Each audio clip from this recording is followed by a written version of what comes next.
This is an amazing story right here. CNN Politics. Hunter Biden calls for criminal probe and aggressive new legal strategy. This is my favorite thing here, right?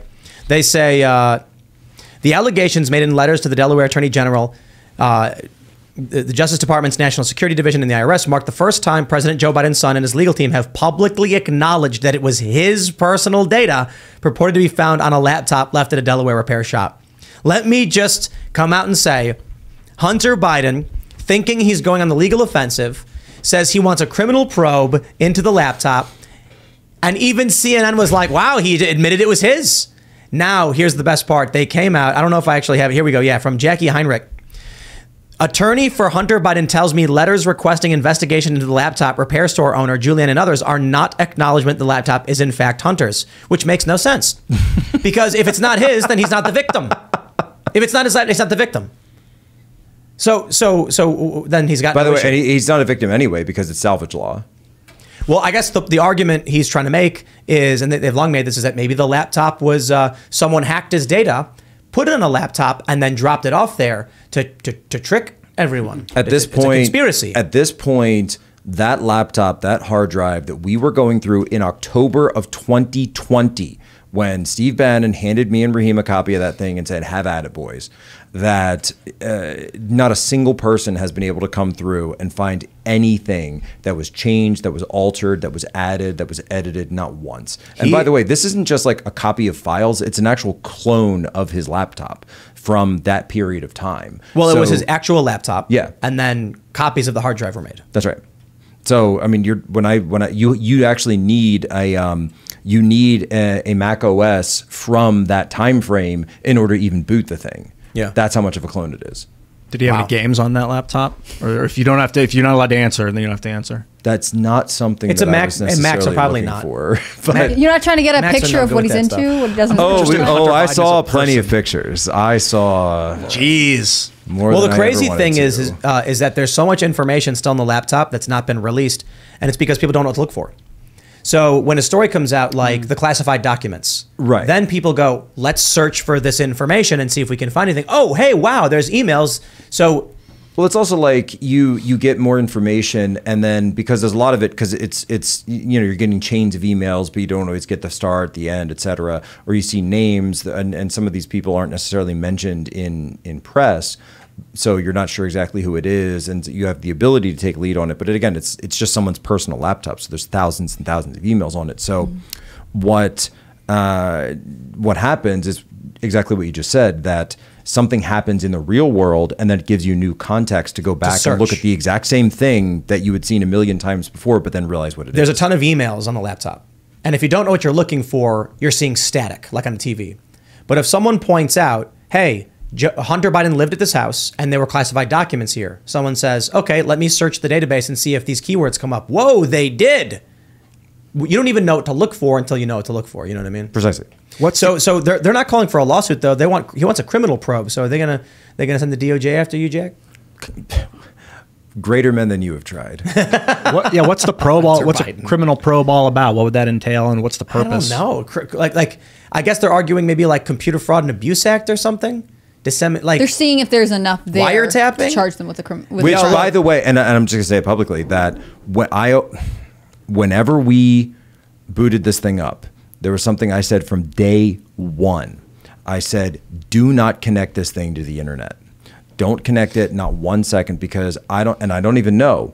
But if his Apple ID is associated with that thing, then if you connect this to the internet, which I've never done, then if it starts syncing, let's say his Apple ID hasn't changed, it starts syncing, now you're in violation, because now you're downloading new information that was not left with Johnny McIsaac at that store. And by the way, chatted with lawyers, et cetera, about all of this extensively. And that was sort of the point, was that anything that was left at the store was left. Yo, there's so many copies of this laptop floating around now. It's crazy. Yeah. I hear from like random people. They're like, oh yeah, our news team's doing it. And I'm like, wow. Must like to be Hunter. You know, Look, don't get cracked out and leave your laptop. Yeah, don't smoke crack and leave your laptop lying around. Which I love that story. That if you remember early on, there were a bunch of journalists saying, "Well, that story of Bannon and Rudy Giuliani's never made any sense." I mean, you never heard of a crackhead losing something? They're very responsible. You don't understand. They get a bad rap. Losing their laptop. I mean, that's not just the most that. obvious story I could think of. I wouldn't be surprised if he's also rich. He didn't care about the laptop, so when it broke, he probably just was like, I'm not going to go and pick it up. I don't know. I got other things to do. Forgets about it, and then someone's like, "You ever go get your laptop back?" I don't know. Whatever. I'll sync the data on my new computer. One of the big angles that I've always, he could have just forgotten too. Where's my laptop? And thought he lost it. Looking around for his laptop the next day. What the heck did I do with that thing? And then just goes and buys a new one because he thinks he lost it. Something that I do want to bring up, though, because we've been talking about the potential for foreign influence, we've been talking about how our country is owned. All of the information that we have on that laptop, all of the data, all of the voicemails, the talks of the Chinese Communist Party, the deals with Burisma, the Ukrainian energy firm, who just had their former owner, the money guy behind it, the oligarch Igor Kolomoisky, was raided this week by the government of Ukraine. So they're cleaning up loose ends over there. That guy had been a huge backer of Zelensky, by the way, as well, in his TV show and his campaign. He was just raided. So, GAE is tying up loose ends. But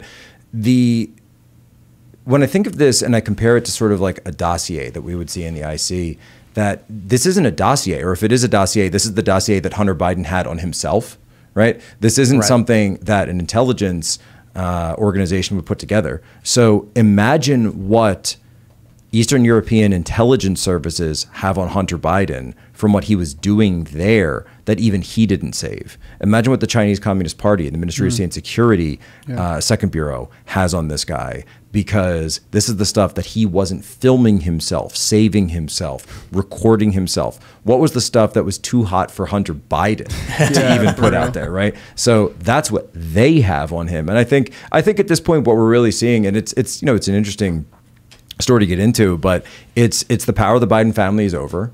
They're pretty much dying. They're spent, and they're going to take old man Biden, old man Joe, and they're going to hold him by the liver spotted hand. They're going to give him a glass of warm milk and maybe some mashed peas and Brussels sprouts, and they're going to walk him out the front door. And then Gavin, Brussels sprouts are a little too hard for old men, Well, steamed Brussels sprouts. Yeah, if you steam them. My mom used to steam them. They're very Brussels soft. sprouts are good. I actually like them. I like them grilled. Stem. I like them grilled. Good. Then Grilled. they're going to walk him out of the White House. He's done. They'll send him off to Rehoboth. They'll send him off to Wilmington, whatever. Rehoboth's nice. And they are going to prepare. And then Kamala, just forget about that. That's not even worth talking about. And they're going to pave the way for Mr. Hair Gel Hitler himself, Gavin Newsom. Hair Gel Hitler. Hair Gel Hitler. How would you rate him on a scale of 1 to 100, just quality-wise? And what 100 is good or bad? Yeah, 100 is the best. Who's excited about him? One? Like the best for Democrats, Really? You think he's the best for worst? Raw? Well, I think Newsom or what? the system. I think the regime, the GAE, wants new fresh blood. And so, what's interesting though is for Gavin Newsom is that his biggest problem is going to be getting through the Democrat Southern primaries, because he doesn't have any. Put it this way, he doesn't have any intersectional Pokemon points. He's a straight white male who's married to a straight white female, and they have white children. So there's no intersectional Pokemon points. So he is Hitler, basically. Right. Then. So obviously Hitler. So Hair Gel Hitler, on the other hand, he's got to think of something to appeal to those voters in the Democrat primaries in Georgia and South Carolina. And what's California talking about right now? What's the California Council that he just instituted? Reparations. Yeah. That's exactly. So he's going to campaign, and he's going to use this as a national platform to say, I was the first state in the nation to provide for, there's already some cities in like San Francisco and others. That's bribery. Yes, it is. What? He's going to say, campaign on giving people money? It's justice. It's justice. I mean, I would think sorry it'd to also interrupt you. benefit him. This is going to be his national platform. Right, and it'll benefit him that so many people fled California. They didn't leave their favoritism for him behind. They just moved to southern states. I think we should talk about the historical racism of the Japanese internment camps, right, and how that affected all people from the Asian diaspora and their relatives, and how they're deserving of reparations too. That's right. Yeah. That's so, right. So here's I would like a check for $100,000. This is the take on reparations that, and it's not even to get into the question, but if you have the U.S. government handing out $25,000 checks to one group of people and nobody else, you're going to tear this country apart at the seams. You're going to absolutely tear this country apart. And this is what I talk about, the problem with this leftist, racist, psychotic ideology, that you have a neighborhood on the south side of Chicago that is predominantly black, but it's only like 90%. And then you have Latinos and white people, and it's lower income. And then the government comes in and gives out checks to only the black people. Yep. Like that's going to cause a lot of problems. Oh, yeah. Like it's going to cause crazy, like, I mean, the gangs are going to go off for one, but people are going to get pissed off. Well, and then the first thing the gangs are going to do is go around to everyone who got that check and go start collecting checks. That's right. I mean, you're gonna see, and look, taxes are due. I lived through, and by the way, I appreciate the shout out the other day on when I'd written that story about my hometown. Oh yeah, man, losing my. That's right. I did a whole thing about it. We had a great town, and the house I was born in was something like 84 years old by the time I was there. It was the house my father grew up in, and that was what you did. And everybody knew everybody. The kids I played with were the children of the kids that my dad played with when he was a kid, and on the same block, on the same town. This is about 8 miles out of Philadelphia, just a regular, normal Northeast, kind of quasi-industrial town. And that picture that's on the article is my house. That from when we left it, or kind of a little bit before we left, to where it is today. And it's just it's bad. What happened? Pizza Hut nationalism, man. What happened to the crime? Just it's all crime. It's all crime. It became a sanctuary city for Mexican IDs when that was a big thing. In like 2002, the hospital shut down. The hospital I was born in was destroyed and razed to the ground now because the company that bought it realized that they'd never make any money there, so they shut down the hospital. The homicide rate has gone up like crazy. Rapes, violent crime, et cetera, et cetera. It's just spiraled into this seedy town that's you can go back and you have I have these great memories of growing up there, but then even my brother and I were sort of chatting about it after I wrote this thing, that this is Norristown, Pennsylvania, that if we remember, right? We remember the dogfights that were going on in the alley when we were trying to learn how to ride bikes, and the drug dealers getting arrested every week, but then they'd be back every week and nothing ever seemed to happen. The cops were there all the time. My mom used to let us walk to the library, which was a couple of blocks down, but then homeless people kept stabbing each other there. Wow. So we weren't allowed to do that anymore. And I remember my brother told me a story. I wasn't there, but he said he remembers looking out the window one day and they were just looking across the street, and these two guys were just beating each other up, like right there on the street in like the middle of the day kind of stuff. And this was going on and on. You couldn't have a bike, or your bike just kept getting stolen.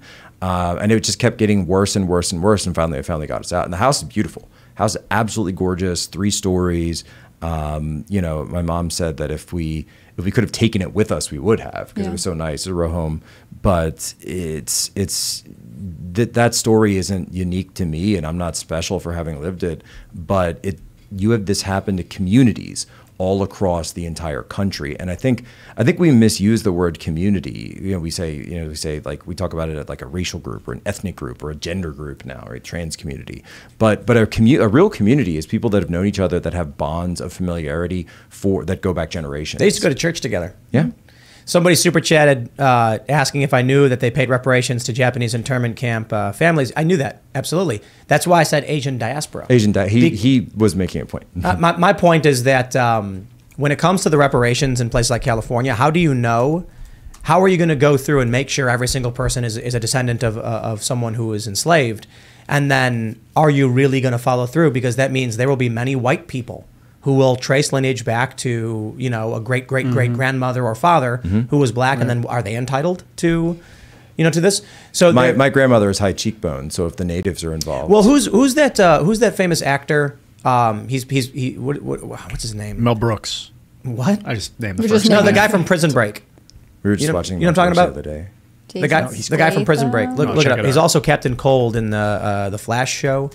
I forgot his name, but I think he's like 1/8 black, but he just looks like a white guy. Yeah. Like, is he going to get Wentworth Miller? There you go. Hey. Yeah, he does good work. I like stuff he's in. He's Captain Cold. I dig that stuff. I like DC. Or does he only get 1/8? No, but like no, does he get 1/8 of the check? No, I get it, but like what's going to happen when like there's a line full of people walking up to get their checks and there's a bunch of white people that are getting the checks and they're like, wait, what's going on? It's like, well, then there's going to be also a bunch of black people who are like Nigerian immigrants you're or never gonna Haitians. solve Yeah. this problem. Exactly. I That's mean, what I'm saying. It doesn't San work. Francisco has this reparations committee. Oh, and you they mean like were- Kamala Harris and Barack Obama? Exactly. Hey, they should get a check, man. They were affected. But San Francisco has the reparations committee, and they put forth this idea like you'll give it's $5 million for each black resident of San Francisco, and you have to have either prove that you're connected to you're the descendant of a slave, or that you emigrated to San Francisco during a certain time period, and then also that California was never a slave state. Yeah, right. California was a free state. That's right. The whole time. Admitted as a free state. Except for the Chinese. Well, yeah, right. Yes. Well, that's what I'm saying about Asian diaspora. You know, and the reason I say that is because people couldn't tell the difference back then. You know, my family was oppressed by the white supremacy. Yep. Patriarchy. Systematic. So I deserve. They got to give me money. Yeah. Where's my money? Give me You that. know? I agree that Give me- I don't think it's possible to solve technically, and I also don't think that throwing money at people is the way to help them necessarily. I mean, a little bit. If you have zero, you know, you give them 1,000. Having 1,000 is a lot different than having zero. It's a big difference from going to 1,000 to 2,000. Like once you get out of zero, that's something. But on top of that, like what are we repairing? But Ian, tell me, what are we repairing? You're assuming that the people pushing this stuff actually care about solving a problem. I think they're trying to bribe constituents. You know, Yeah, that's exactly the it. San Francisco program would cost $50 billion. Like that's not a solution. I'm okay with I the like people to of San say that Francisco having to pay that. by the they way. say I have no if you issue with teach that a man to whatsoever. fish, you know, you feed him for a day. Or, I'm sorry, if you give a man to fish, you feed him for a day. If you teach a man to fish, you feed him for the rest of your life. And then people also say you got to pick yourself up by your bootstraps. Picking yourself up by your bootstraps requires you have boots. Yes. And teaching someone to fish, if they're really going to feed themselves for the rest of their lives, they need a fishing pole. So there's somewhere to cook. I don't know about cooking. You Yeah, need but a they raw, need I a guess. fishing pole. They need a fishing But pole. right, you can't be like, here's how you fish. Good luck finding a fishing pole, because they're going to be like, yo, I can't fish unless I have one of those things. You can spearfish, I guess. Make one out of a stick. And then picking yourself up by your bootstraps. You got to have boots to do that. So my attitude is kind of like, can we provide the means for self-sufficiency, but then require self-sufficiency? Like, we're not going to feed you tomorrow. We're going to tell you how you do it, and then it's up to you. Like, we're gonna give you the tools you need to do it. It seems like the only sustainable way. If I was playing a game and that was one of my options, that would be the only feasible way forward, would be to pray that people would figure out how to sustain themselves if you give them a little bit once. That's the only way. But even, like- I mean, this was the same argument that was made for the general amnesty in 1986 when Reagan went for it. That, Right. you know, we're going to deal with this once a little bit, Right. and then it'll go away. That we're just going to give a little bit of amnesty, and then we'll never have an illegal immigration problem again. That was Ronald Reagan. That was 1986. Yeah, California has never been red again. And he also is the gun control guy and no-fault divorce guy. So anyway, thanks for watching this clip from the Timcast IRL podcast. Hang out with us live Monday through Friday at 8 p.m. and become a member over at timcast.com for uncensored, members-only shows exclusive. Thanks for hanging out, and we'll see you all next time.